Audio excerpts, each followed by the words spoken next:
In the boundless expanse of the galaxy, humanity's place was anything but secure. The Galactic Union, a coalition of the most sophisticated and advanced species, had long regarded humans with a mix of disdain and curiosity. To them, humans were a curious anomaly, a race that, despite impressive technological achievements, seemed perpetually on the brink of chaos. The Union's member races, from the sleek, intellectual Eltar to the ancient and wise Krenthar, viewed humans as a reckless, untamed force, their social structures and diplomatic efforts seen as messy and unstable.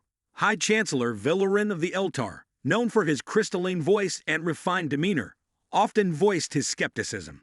These humans, he would say at council meetings, are an affront to order and civilization. Their methods are crude, their systems primitive. It's only a matter of time before their inherent savagery leads to disaster. But while the Eltar and others dismissed humanity's progress as a passing phase, a storm was brewing in the far reaches of the galaxy. The Karoks, a race of monstrous, insectoid conquerors, had begun their expansion. Their ships, covered in thick chitin and armed with devastating weaponry, swept through star systems with terrifying efficiency. Their conquests were brutal, and their methods were unmatched in their savagery. Civilizations that had thrived for millennia fell like dominoes under their relentless assault. The Galactic Union, despite its advanced technology and collective wisdom, found itself unprepared for the Karok's onslaught. Their defensive measures, once thought impenetrable, crumbled under the sheer force and tenacity of the invaders. The Eltar, once the epitome of grace and sophistication, saw their majestic cities razed to the ground. The Krenthar, with their ancient wisdom, were unable to stem the tide of destruction. As the Karoks' shadow loomed larger, the Union faced a stark realization. The crisis was unprecedented, and their usual strategies were proving inadequate. The once dismissed humans, whose spacefaring capabilities had seemed more like an experiment in brash ambition, now stood as a beacon of unexpected hope. Desperation led the Union to make a decision they had once deemed unthinkable. In a moment of crisis, they reached out to humanity. The call was not just a plea for aid, it was a humbling acknowledgement of their own limitations. The message was transmitted through the Union's emergency channels, landing squarely in the hands of President Emily Carter of Earth. The envoy, a quivering Eltar representative, struggled to maintain composure as he delivered the grim news.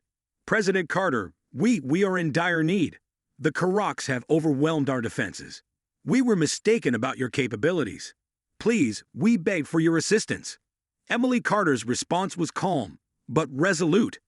We will help. But remember this: humanity does not fight for accolades or revenge. We fight because it is right. Human forces mobilized with remarkable speed and efficiency. Earth's military, long regarded as a somewhat disorganized but potent force, was now a symbol of determination and ingenuity. The human fleet, though diverse in design and somewhat outdated compared to Union standards, was driven by a relentless spirit and a deep understanding of their enemies. Admiral Jason Ford, a seasoned veteran known for his unconventional tactics, took command of the human-led coalition. He and his team devised a strategy that combined traditional military approaches with innovative, unexpected tactics.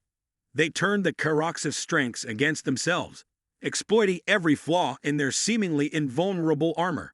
The battles were fierce and brutal, but humanity's resolve and creativity began to make a significant difference. The Karoks, once so confident and unstoppable, found themselves in a protracted conflict that they hadn't anticipated. The tide began to turn. As the Karoks' forces were driven back, the Galactic Union watched in awe and astonishment. The human success was nothing short of miraculous. The once dubious upstarts had not only halted the Karoks' advance, but had done so with a blend of tactical brilliance and sheer willpower that redefined the Union's understanding of their capabilities.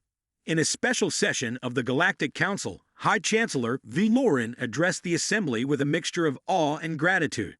We were wrong about humanity. Their resilience and resourcefulness have saved countless lives and changed the course of this conflict.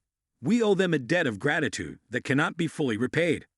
President Carter, standing alongside Admiral Ford, responded with a steady gaze. This was not about repayment. It was about understanding and cooperation. Every race has its strengths and weaknesses. Today, We have shown that even the most unlikely of allies can achieve extraordinary things when they work together. The galaxy, once filled with skepticism and division, began to change. Humanity was no longer seen as a mere curiosity or a reckless force. The Union's perspective shifted, recognizing humans not only as powerful allies, but as an essential part of the galactic community.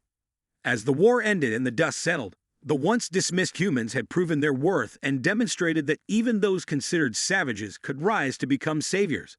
The Galactic Union had learned a profound lesson in humility and collaboration, and humanity had earned its place among the stars, not through accolades, but through its unwavering commitment to doing what was right.